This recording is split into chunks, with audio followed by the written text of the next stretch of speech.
This episode is brought to you by Comixology, an Amazon partner and the leading online platform for digital comic books. So for cheap digital comic books, check out Comixology in the link below. What is up, guys, and welcome to another episode of the Skid Reviews, and today we're going to be doing a review of a very special movie, which is Star Wars: The Last Jedi. Now, The Last Jedi is episode number 8 of the entire Star Wars saga. It is also the second film in the third trilogy of this whole movie franchise. And the short review is that, it's one of the better Star Wars movies. Note that the prequels do not count in my ranking system. The Force Awakens, the movie that preceded this one, we're not counting Rogue One here because that's a spin-off movie. So The Force Awakens, I loved it. I had goosebumps throughout the movie. It was callback after callback, and the nerd inside me was screaming with joy when it came to The Force Awakens, which released a couple of years back. But then Star Wars: The Force Awakens was also guilty of using the same formula, which has been used over and over again in this franchise. But that cannot be said about Star Wars: The Last Jedi. This is a different kind of Star Wars movie. Of course, you have, the usual tropes that you'd expect from a Star Wars feature film, but the pacing was different, the storytelling was different, and also, it was such a thrilling experience, this movie. I'm not going to be talking about spoilers, no spoilers at all in this review, but brace yourselves, because there are some really shocking moments in this movie. Now, to the storytelling, it was done really well.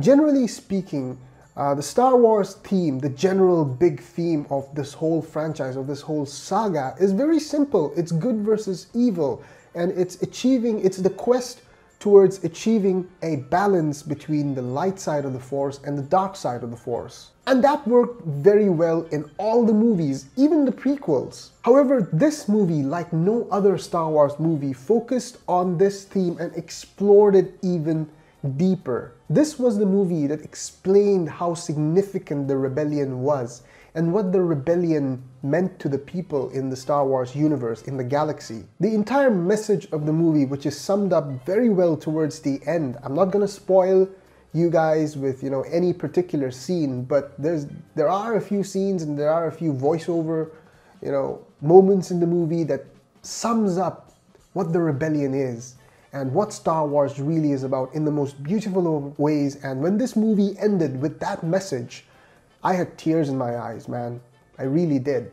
And talking about tears, there were many, in fact, tear-jerking moments. You had, should I spoil these moments? No, I shouldn't, but yeah, carry some tissues if you're really hardcore Star Wars fans like me. Also, when it comes to the CGI and the action sequences in this movie, it has one of the best lightsaber battles that you will ever see in the entire Star Wars saga, discounting the Clone Wars, of course. Because I personally think that the Phantom Menace, the lightsaber battle between Darth Maul, Obi-Wan Kenobi, and Qui-Gon Jinn was the best lightsaber battle ever.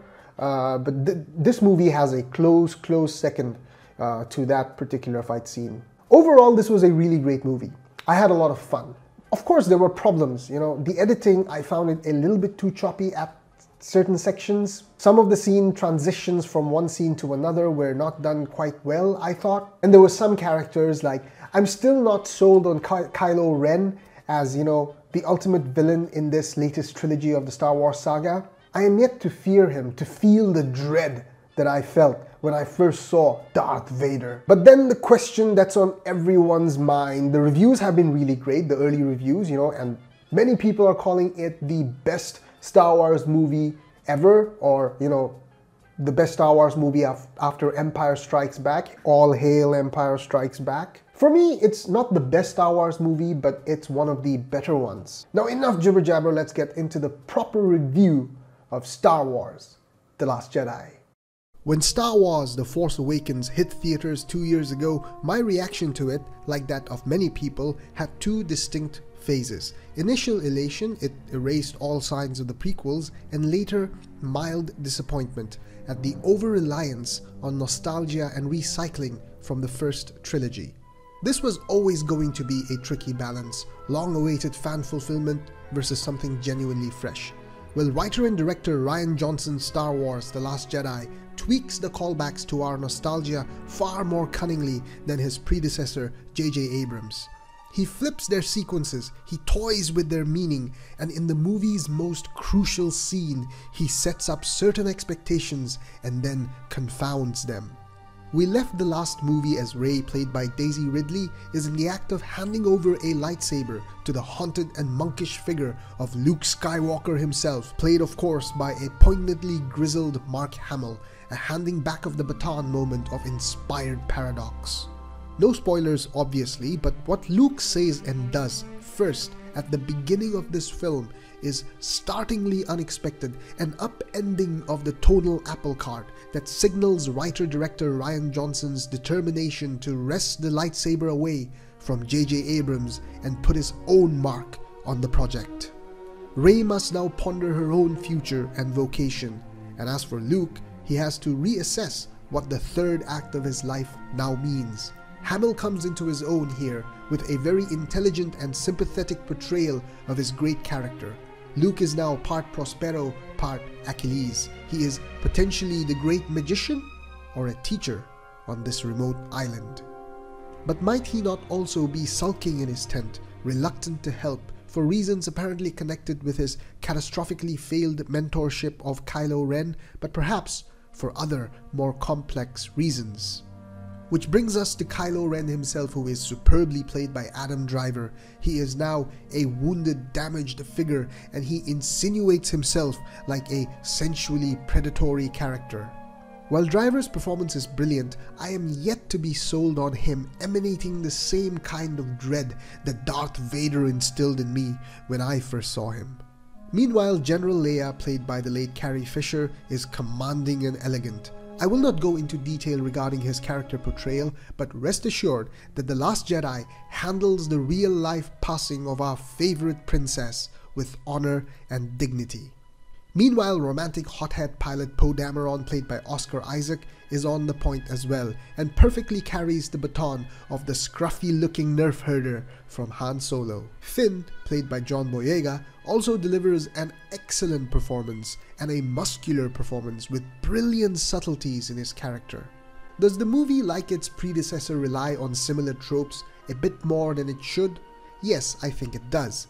Is it at a solid 2.5 hours, considerably longer than it needed to be? Yes, that too. But it's still a pretty damn good movie, and definitely one of the best Star Wars movies. The Last Jedi is a fine film and a highly promising addition to the Star Wars canon, but I can't help but hope that the next installment in the current trilogy, for which J.J. Abrams is slated to retake the reins, is willing to take still greater chances to grasp more of the franchise's storied past in its hands and fling it the way of Kylo's helmet. The Last Jedi gives you an explosive sugar rush of spectacle. It's a film that buzzes with belief in itself and its own mythic universe, a euphoric certainty that I think no other movie franchise has. Is this the best Star Wars movie? No, nothing till now beats Empire Strikes Back. For me personally, Empire is number one, followed closely by Rogue One. Now there's a surprise you didn't expect, eh?